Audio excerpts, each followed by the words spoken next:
अस्सलाम वालेकुम दोस्तों, आइए आज इस वीडियो में मैं आपको शहीद आज़म की शहादत का जिक्र बयान करूंगी, यानी इमाम हुसैन की शहादत का जिक्र बताऊंगी। आइए उस करबला के दर्दनाक मंजर को जानते हैं जिसे सुनने के बाद आपका दिल तड़प उठेगा। आइए वीडियो को शुरू करते हैं। अगर उससे पहले आप मेरे चैनल पर नए हैं तो चैनल को सब्सक्राइब करना ना भूलें। वीडियो को शुरू करते हैं। करबला के मैदान में हर कोई शहीद हो चुका है, अब इमाम हुसैन की बारी है। अब वो मैदान में तशरीफ़ ले जाएंगे और उस दर्दनाक मंजर का सामना करेंगे। अली अकबर भी जा चुका है, कासिम भी शहीद हो चुका है, अब्बास अलमदार भी कटे हुए पड़े हैं। अब तो अवन व मोहम्मद जैसा कोई बच्चा भी नहीं जो आगे बढ़कर इमाम मज़लूम को तलवार ही पकड़ा देता। एक बेटा है और वो भी बुखार से जल रहा है। टूटी फूटी सैयदानियाँ हैं और वो भी 3 दिन की प्यासी हैं। जिंदा है मगर ज़िंदगी उनके हाल पर रो रही है। शमर की आवाज़ आई, हुसैन आगे बढ़ो, अब किसका इंतज़ार है? अब तुम्हारे लिए जान ज़ाय करने वाला कोई बाकी नहीं। अब सहारे ना तलाश करो और मैदान में निकल आओ। इमाम मज़लूम ने शमर की मकर व गुफ्तगू सुनी तो खून खौलने लगा। आपने मैदान की तरफ घोड़े का रुख किया और पीछे मुड़कर अहले बैत के खैमों को उदास उदास नज़रों से देखकर फरमाया, खुदा हाफिज़। पर्दे के पीछे से एक दबी दबी चीख निकली, या इमाम रुक जाएं। ये आवाज़ जनाब शहरबानो की थी। आपने फरमाया, ए शमे शबिस्तान रसूल, अब इस गरीब वतन मुसाफिर को किसी नए इम्तिहान में न डालना जो ज़िंदगी और मौत के सरहदों पर पहुँच चुका है। मैं तुम सबको खुदा के सुपुर्द करता हूँ। मेरे सिर्फ चंद सांस बाकी है। मुझे यकीन दिला दो कि तुम मेरे बाद पूरे सब्र व इस्तकामत का सबूत दोगी। ऐसी हालत में मैं अपनी हमशीर का सामना नहीं कर सकता। उसे मेरा सलाम कह देना। जनाब शहरबानो का कलेजा मुँह को आ गया और अर्ज़ किया, मेरे सरताज, घोड़े से उतर कर मेरी तरफ एक बात सुन लें। मैं आपको खातून क़यामत का वास्ता देती हूँ। करबला का दुल्हा माँ के नाम का वास्ता मुस्तरद ना कर सका। आप घोड़े से उतरे और खैमे में आ गए। सैयदा शहरबानो आपको बीमार बेटे के करीब ले गईं। आप आगे बढ़े। बीमार को बुखार की शिद्दत ने बेहोश कर रखा था। हज़रत सज्जाद बीमार तो पहले ही थे, मगर जब से अकबर का लाश देखा वह कलेजा खून होकर रह गया है। जिस्म अंगार बन चुका है, सीना छलनी हो गया है, दिल टूट चुका है, तरफे लर्जा जिस्म पर रेशा तारी है। यूँ मालूम होता है जैसे बोटी बोटी काँप रही हो। सुबह से नकाहत और कमज़ोरी की वजह से बीमार का रंग ज़फ़रान की तरह ज़र था, लेकिन लाश अकबर को देखने के बाद जो बुखार चढ़ा उसने चेहरे को कुंदन की तरफ सुर्ख कर दिया। यूँ मालूम होता था जिस्म का सारा खून सिमट कर रुखसारों में जमा हो गया हो, बदन की सारी हरारत चेहरे में सिमट आई हो। इमाम अली मकाम ने बेटी की ये हालत देखी तो अपने जिगर की चोटें याद आ गईं। दिल ही दिल में बीमार को मुखातिब करके फरमाया, और फिर आपने बीमार बेटे के जलते हुए जिस्म पर हाथ फेरना शुरू कर दिया। फातिमा के लाल का हाथ था। हाथ का लिम्स मिलते ही बीमार ने आंखें खोल दी। बाप के यास व आलम में डूबे हुए रुख अनवर को देखा तो माही अबे आब की तरह तड़पने लगा। गम की आग में जलती हुई झिल्लियों में रवानी आ गई। आंखों से टप टप आंसू गिरने लगे, सुर्ख आताइश आंसू गिरने लगे। इमाम अली मकाम ने बेटे के सुर्ख आंसू पहले भी देखे थे। अब दोबारा बेटे का कलेजा कटता देखा तो आपका कलेजा भी कटने लगा, जिगर भी छुरियां चलने लगीं। सल्तनत सब्र व रज़ा के ताजदार ने दिल को संभाला, बीमार को तसल्ली दी, गुजरे हुए हालात से आगाह किया और फरमाया, बेटा ये बाबा से आखिरी मुलाकात है। तमाम साथी अपनी मंजिल पर पहुंच चुके हैं। अब तेरे बाबा को मैदान में तलब किया जा रहा है। बेटा अब मेरा वक्त आ चुका है। थोड़ी देर में बाद हम इस दुनिया से जा चुके होंगे। मेरे चांद, अल्लाह ताला तुम्हें बहुत जल्द सेहत याब फरमाए। मुझे अब जाने दो, दुश्मन बार बार बुला रहे हैं। जनाब सज्जाद ने बाद की जंग को तैयारी का सुना तो तड़प उठे। बुखार की शिद्दत को जज्बात की शिद्दत ने दबा दिया। अर्ज़ की, अब्बा जान, आपका आबिद अभी जिंदा है। अब्बा जान, पहले मुझे खुद पर फिदा होने दे, फिर आपकी बारी आएगी। मैं बुखार से भी जंग कर लूँगा और दुश्मनों से भी लड़ूंगा। हैदरी खून था मचल गया। बुखार की शिद्दत में जलाले हैदरी की शिद्दत भी शामिल हो गई। लरज़ा और भी बढ़ गया। जिस्म और भी ज़ोर ज़ोर से काँपने लगा। अली का पोता लाठी टेक कर उठ कर खड़ा हो गया। शब्बीर पुकार उठे, मेरे चांद बैठ जाओ, नहीं तो गिर जाओगे। बात तेरी मोहब्बत और तेरे जज्बे पर कुर्बान, तूने हक फर्जंदी अदा कर दिया है। जैनुल आबिदीन, तेरा इस शहादत में पूरा हिस्सा शामिल है। मगर तुम शहीद नहीं किए जाओगे। मेरे लाल, तुम्हें भी ज़िंदा रहना है, नस्ल शब्बीर चलाने के लिए, औलाद मुस्तफ़ा को कायम रखने के लिए, खानद नबूवत की बका के लिए, पर्दा नशीनों की हिफाजत के लिए, शहीदों की लाशों के टुकड़े जमा करने के लिए, शहीदों की लाशें दफनाने के लिए, हाथों में जंजीरें और पाँव में बेड़ियाँ पहनने के लिए, खून के आंसू बरसाने के लिए तुम्हें ज़िंदा रहना है। मेरे लाल, तुम इस इम्तिहान में बराबर के शरीक हो।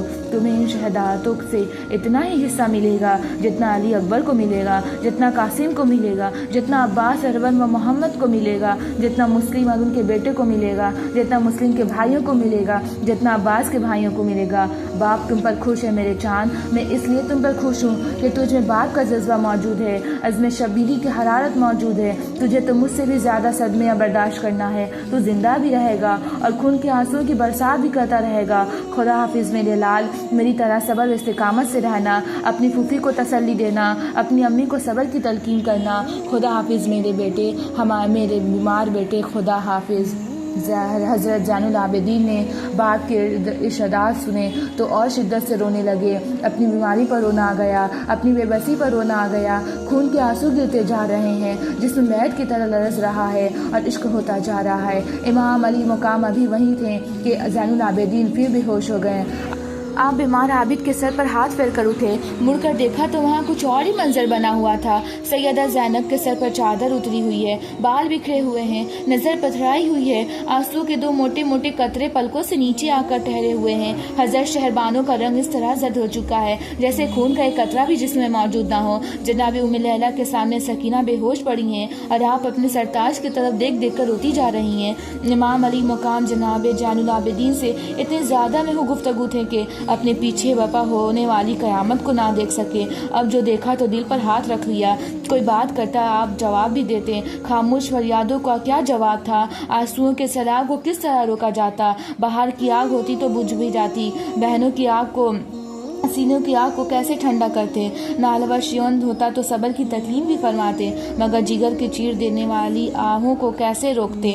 दुश्मन की फौज होती तो तलवार भी चलाते, हसरत भरी निगाहों का मुकाबला कैसे करते। साबिरों का इमाम भी ये मंजर देखकर तड़प कर रह गया। हौसला करके आगे बढ़े, बहन की गिरी हुई चादर को उठाया और अली की बेटी का सर ढाँप दिया। जनाब सकीना को गोद में लिया। अली अकबर के सीने के खून से लुथरे हुए सकीना के चेहरे को अपने मामा से साफ किया। आंखों में पड़ी हुई रेत को इमामे के पुलब फेर फेर कर निकाला। बिखरे हुए बालों को उंगलियों से दुरुस्त किया और फरमाया, सकीना होश में आओ, अब्बा की आखिरी ज़ियारत कर लो, फिर सारी उम्र अब्बा का चेहरा देखने के लिए तरस जाओगी। बेटी सकीना उठ, जल्दी करो, आखिरी मुलाकात तो कर लो, आखिरी बार बाबा के सीने से तो लपट लो, फिर तो तुम्हें फी सुगरा की तरह सारी ज़िंदगी रो रो कर और तड़प तड़प कर ही गुजारना है। उठो बेटा, अब बाबा अली अकबर के पास जा रहा है। अब दामन से पंखा भी कर रहे थे और बेहोश बेटी से गुफ्तगू भी फरमा रहे थे। जल्द ही मासूमा ने आंखें खोल दी, खुद को बाबा की गोद में देखा तो लपट गई। 3 दिन की प्यासी बच्ची 3 दिन के प्यासे बाबा से गले मिल रही है। बाबा की गोद में सुकून मिला तो बच्ची फूट फूट कर रोने लगी। आपने तसल्ली देकर फरमाया, सब्र करो मेरी बेटी, तो सब्र साबिरों की औलाद है। मुझे दुश्मन पुकार रहे हैं। तू बेहोश थी और मेरी ख्वाहिश थी कि तू मुझे आखिरी बार गले मिल ले। अब मुझे जाने दे।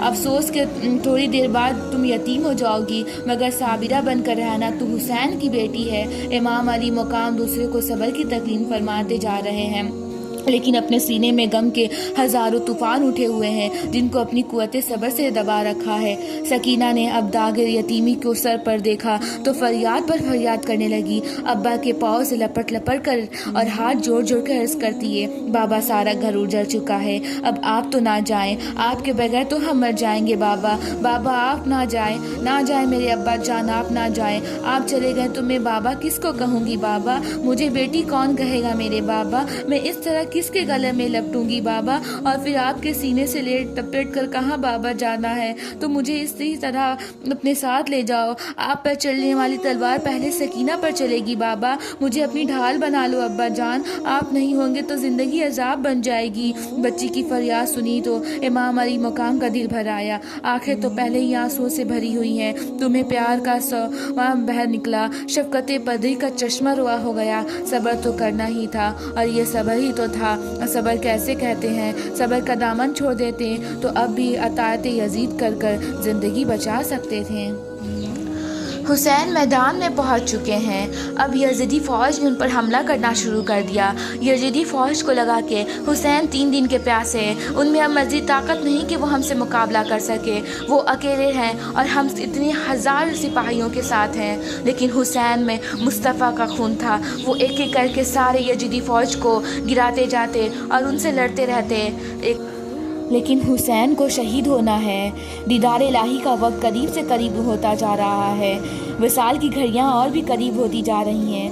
امام مظلوم گھوڑے سے گرے تو کوئی گرتی ہوئی انسانیت سنبھل گئی، فاطمہ کا لال خون میں ڈوب گیا تو اسلام کی ڈوبتی ہوئی کشتی کنارے پر پہنچ گئی۔ امام مظلوم کیا گرے، کفر کی دیواروں کو لرز آ گیا، جبر و تشدد کی محلات پر لرز طاری ہو گیا۔ خون حسین کی سرخ لکیر نے حق و باطل کی حدودوں میں امتیاز کر دیا اور شمر نے گردن پر پاؤں رکھا ہوا ہے۔ سناس بن النضر شور مچا رہا ہے کہ اس کا سر کاٹ دو۔ امام علی مقام الٹا ہونے کے لیے زور لگا رہے ہیں، آخری سجدہ کرنے کے لیے آخری قوت صرف کر رہے ہیں۔ آپ نے کہا، شمر میری گردن سے پاؤں اٹھا لے تاکہ میں اپنے رب کے حضور میں آخری سجدہ کر لوں، اور پھر آپ نے اس حالت میں بھی زور الہی سے اپنا رخ بدل کر سرنیاز بارگاہ خداوندی میں رکھ دیا۔ یہی سجدہ نیاز تھا جس نے انسان کو تاج پہنا کر فرشتوں سے اشرف تمام مخلوقات سے ممتاز کر دیا۔ شمر گردن پر خنجر پھیر رہا ہے اور سجدہ محبت ادا ہو رہا ہے، اور ملائکہ کی صف کربلا کے شہنشاہ کو سلامی پیش کر رہی ہے۔ پھر شنان انس نے ان سے سنور کو جسم مقدس سے جدا کر دیا، جیسے رسولوں کے سردار بوسے دیا کرتے تھے۔ فاطمہ کا لال اپنے امتحان میں پوری کامیابی کے ساتھ پاس ہو کر بارگاہ الہی میں پہنچ گیا۔